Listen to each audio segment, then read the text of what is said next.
Si Torre, nabanggit dyan sa Blue Ribbon hearing. Umamin ang ex-soldiers na nandyan na kung saan nanakot daw sa kanila. Baya, mga nabanggit dyan na pangalan tungkol sa nadelibera ng mali-malitang pera. Nako, Sandro Marcos, si Dunyor, Lisa Marcos, Tamba, yung mga nabanggit na pangalan dyan. Grabe, sila talaga. At hindi lang yan ha, etong mga ex-soldiers, kinuha daw yung mga cellphone nila. Kasi papalitan daw ng bago. Pero alam ng mga ex-soldiers, dahil yun sa laman ng mga cellphone nila, ebidensya ba? Pero naisahan pa rin sila. Naisahan pa rin sila ng mga ex-soldiers kahit nagbigay pa sila ng tig 50k daw. Grabe, ang laki ng pinaldo nyo, 50k lang binigay nyo. O eto, panoorin po natin ang pagbulgar ng mga ex-soldiers dyan sa Blue Ribbon hearing. Grabe yung internet kanina sa mga naka-live. Nawawala-wala ah. Mukhang mayroong humaharang ah.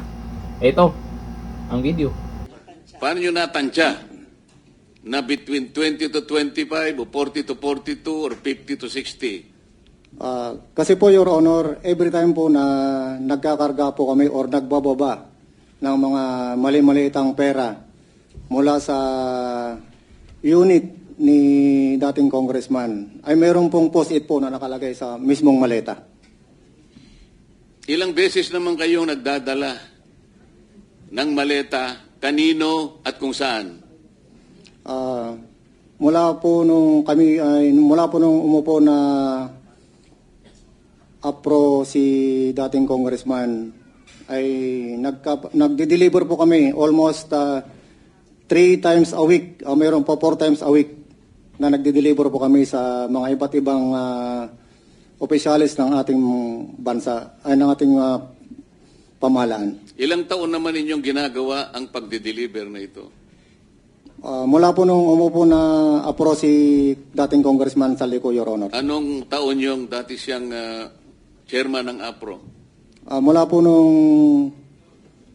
2022, Your Honor. Hanggang 2025? Yes po, Your Honor. 3 beses, isang linggo, ilang maleta naman bawat delivery? Hindi po bababa sa 20 maleta po, Your Honor, ang naidideliver. Bawat delivery? Yes po, Your Honor. So bawat delivery, 20 maleta, maliit, medium, at saka yung large. Halo-halo na, ganun ba? Opo, Your Honor. 3 beses, isang linggo, ilang maleta yon?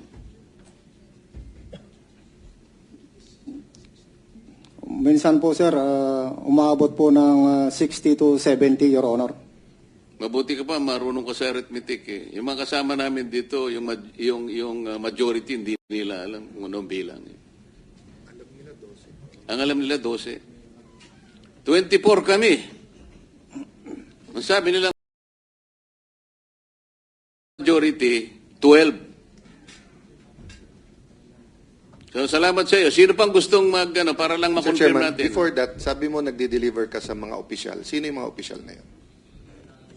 Magpangalan ka ng ilan o lahat ng naalala mo? Ang naalala ko, sir, si dating Speaker Martin Romualdez po. Meron po kaming video at saka mga pictures, Your Honor.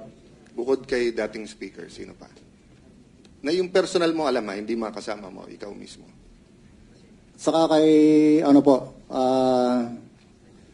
yung dinala po sa Ilocos.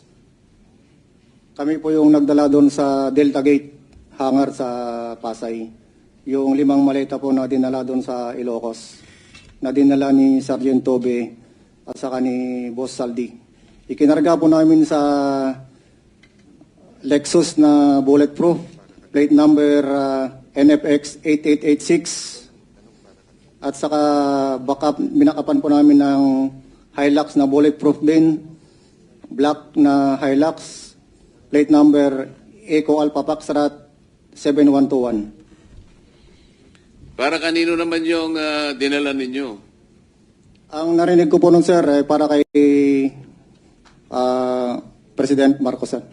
Narinig mo lang. Baka naman hindi totoo yung Kasi nandun ka ba nung i-deliver? Kami po kasi yung nagdala doon sa Delta Gate, sir. At si Sergeant Tubay po ang kasama ni Boss Aldi na pumunta doon sa Ilocos. Kasama nyo si Congressman Saldico nung mag-deliver kayo? Kami po yung nagdala, sir, sa Delta Gate. Then sila Sergeant Tubay at saka ni Boss Aldi ang nagdala po doon sa Ilocos. Mr. Chair, saan sa Ilocos? Your Honor, ako po si Belnard Tube. Sa Kayo Paway po, yung Your magkasama, Honor. yung dalawa kayo, pumuntang Ilocos? Yes May po. mga retrato pa ng eroplano? Yung nag-receive lang po kung sino po doon sa Paway po nag-receive po. Alam niyo yung address o yung bahay, kahit barangay lamang? Your Honor, hindi po kasi gabi po kami dumating ni Kong Saldi doon sa area po. Pero kasama ko po si Kong Saldi. Alam niya po yung kung ano po yung exact address nun. Anong itsura? Naka-Yetariu, ma'am, nakatabi po ng lake. Yung lugar po. Tabi ng lake o tabi ng dagat? Kasi gabi po, either dagat or lake yun, ma'am. Basta tabing tubig, Yes po. baybayin. Yes po. Tapos saan kayo? Doon ma'am sa letter U na bahay ma'am kasi nakikita ko po yung mga picture nung ni dating president po, pangalan po ng mga anak niya at saka ni... So nakapasok pala kayo? Yes po. I see. Nakita ba ninyo yung kamag-anak nila o pamilya ng mga opisyal? Yung time na dumating po kami, Your Honor, is sila lang po. Nauna po si Kong Sandro, then the next po si President, then si First Lady po yung dumating, nag-dinner po sila ni Kong Saldi. Andun pa rin kayo? Yes po. Kinamugahan na po kami bumalik po ng Maynila po. Kailan kayo nagpa-picture? Nakita ko may mga retrato pa kayo eh. Your Honor, natandaan ko 2022 pero di ko matandaan yung... Pero that was the same visit nung naghatid kayo ng Yes maleta. po, yes, Your Honor. Thank you po. May mga kopya ba attached? I haven't had the time to look at this, Attorney Baligo. Do you have copies here? Because I've seen them before, but I'm not certain that they've been submitted officially to the committee and to the chairman. Yung picture po ni Sergeant Tube, nakasama si Congressman Sandro, and then, may picture po pero hindi ko sinama dyan. Meron din po siyang picture nakasama si BBM. Pero hindi ko rin po sinama sa affidavit. Kailan ninyo may sasubmit yung mga larawan, mga pictures o video kaya na lalong magpapatibay nung inyong sinasabi sa umagang ito? Pagkatapos po nito, Your Honor, ay iipunin namin sa isang USB. In fact, nag-umpisa na kami mula nung natanggap namin ang imbitasyon ninyo. Pero marami po talaga ang iba't ibang sources. Itinago rin po kasi nila yung kanilang telepono. Dahil, alam niyo po... Sino po ang nagtago? Nung una po kasi, nung lumabas si Sergeant Gutesa, lahat sila ay pinatawag, no? Siguro sila ang magkwento mamaya. Pinatawag sila at right there and then, kinuha po yung kanilang telepono. Hindi, gusto ko sila nang magkwento. Sila po, Sino ang pwedeng magkwento doon sa bahagi na yon na sinasabi ni Attorney Baligod? Yung tungkol sa telepono, sino yung kumuha ng telepono? Your Honor, magandang Pangalan umaga. po, pangalan. Ako pala si Benny is Voluntati. Your Honor, kasi nung pumutok yung flood control po, 2024, nakapagsalita na po dito si Master Sergeant Orly Gutesa. Ngayon, maraming nagliligaw sa amin. Ano po? Ano po? Nililigawan po kami na hindi na po kami magsalita para manahimik na lang po. Una dyan, napatawag kami sa Sino po Raffles. ang lumiligaw sa inyo? Si dating Chief of Staff, Nick Torre po. General Torre po. General Nick Torre. Yes po, Your Honor. Anong klaseng panliligaw naman ang ginawa sa'yo? Siyempre, yung nanliligaw, kumbaga sa babaeng nililigawan, kung ano-ano ang ino-offer, kung minsan may bulaklak, may tsokolate, pinakikita ang kagandahang loob, lalaki, para lang maibig mo. Anong klaseng panliligaw ang ginawa niya? Una, Your Honor, kinausap kami na mag-pirma ng affidavit na walang bisa namin yung mga sinasabi ni Orly Gutisa po. Ibig sabihin, pinagagawa kayo ng affidavit na huwag ninyong patotohanan Opo, yung, Your Honor. yung mga pinagsasabi Opo, Your na Honor. nauna ni Sergeant Gutesa. Opo, Your Honor. Pumayag ba kayo? Katunayan nga, Your Honor, matagal kami nagdebating dalawa eh. Simula alas 4 hanggang alas 7. Kaso lang yung apat na kasama ko, napilitan na silang pumirma, gawa nung naipit na po, baka kami ay mapahamak po sa kanila. Mapahamak pong sarili namin po. Sa makatwid, hindi siya nanliligaw, nananakot siya. Yung nanliligaw, malumanay, magandang approach. Pero natakot ang mga ibang kasama mo, nakapirma doon sa kanyang nakapirma, kagustuhan na huwag patotohanan yung sinasabing nauna ni Sergeant Gutesa. Yes, Your Honor. Bali, 5 kami po yung pumirma. Ako yung pinakahuling pumirma. Pero ngayon, sinasabi mo na napapirma ka lang dahil napilitan ka lang. Yes, Your Honor. Pagkatapos nun, ano naman ang pabuya na binigay sa iyo kung meron?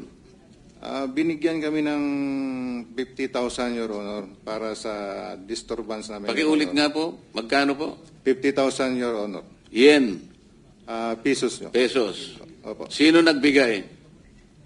Si Annalisa Gaspar po. Yung staff niya doon po. O ano naman ang, bakit niya lang kayo binigyan? Kayong lahat binigyan ng 50,000 pesos. Yes, Your Honor.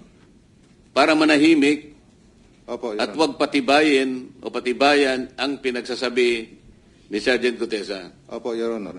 At saka sa mga sunod na araw, Your Honor, pinatawag naman po uli kami na yung lahat ng cellphone po namin ibibigay po sa kanila. Sa anong dahilan? Papalitan po ng mga bago po, iPhone po.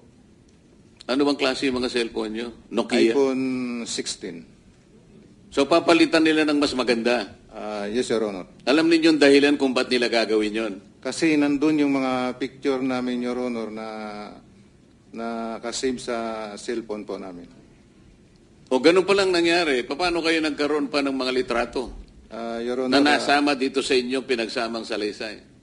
meron po kaming nakasave sa iCloud po namin. O, nautakan mo rin siya, di ba? Yes, Your Honor. Kahit babasagi po yung cellphone ko, pwede ko po i-restore sa isang cellphone po. Pinapatunayan pa ba ninyo yung sinasabi niya sa... Kayo po, Your Honor. pangalan po. Rosebert Topan. Idagdag ko lang po. Ito po yung cellphone na binigay sa amin. Anong, pakisabi mo kung anong klase ng cellphone para ma-record. iPhone 16e, 128 GB. Magkano yan sa ngayon? Hindi ko...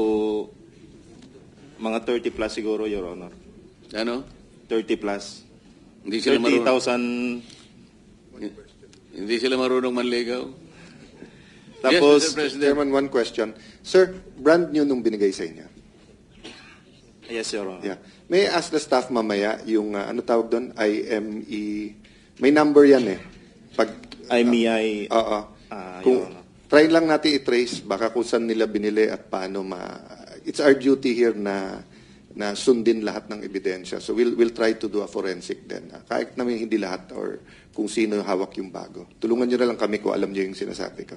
Sige po. Thank you, Mr. Dagdag ko lang po, Your Honor. Gusto nilang makuha yung dati kong cellphone kasi marami po akong nakasave doon na mga picture. Pero dahil po sa Marines po ako, wise, ibang cellphone po yung binigay ko. Kaya na-save ko po yung mga picture. Sabi nga nila, Mr. President, nagtatalit-talinuhan man ang matsing, nauutakan din. Tama? Punta tayo ulit doon sa mga mali-maleta na binibigay ninyo. Dinadala mo... Kanino ba galing yung maleta na dinadala nyo sa bahay at mga lugar na pag-aari ni former Speaker Martin Romualdez na pinsang buo ni Senator Jaime Marcos? Your Honor, yung mali-malita po na binibigay po kay Kong Saldi galing po sa ibang contractor po na nauna po na naimbestigahan na po dito. Na-establish na natin kung ilang beses sa loob ng isang linggo kayo nagdi-deliver at kung ano ang average na bilang ng maleta at yung nilalaman ng mga maleta na yon. Na isang araw nga ay hindi makapaniwala yung isa sa amin na para bang physically hindi po pwede na makapag-deliver kayo ng ganong kalaking halaga at parang gumawa pa siya ng parang time motion study. Imposible ito. Kaya ayaw niya kayong ipatawag dahil hindi siya makapaniwala na yung ganong kalaking pera ay pwede ninyong i-deliver. Alam na this kung bakit nitong mga nakarang araw ay hinaharang itong Blue Ribbon Hearing. Kasi matindi pala yung mga pangalan na sangkot dyan. Kasama si Dunyor. Siyempre, hindi basta-basta na papayag yan, na matuluyan. Pero, grabe, magagaling po itong mga senador po natin na sila Cayetano, ay yung mga magkasama dyan sa majority, legit na majority, ay nakahanap sila ng paraan para mabigyan ng time itong mga ex-soldiers na matapang silang nagsasalita at may mga ebidensya. Akalain mo, napakaraming ebidensya daw na hawak nila, pictures at video pa. Nako po, nakakahiya na. Yung mga pangalang nabanggit dyan, may mukha pa kaya kayong iharap sa taong bayan? Hanggang dito na lang. Thank you. Bye-bye.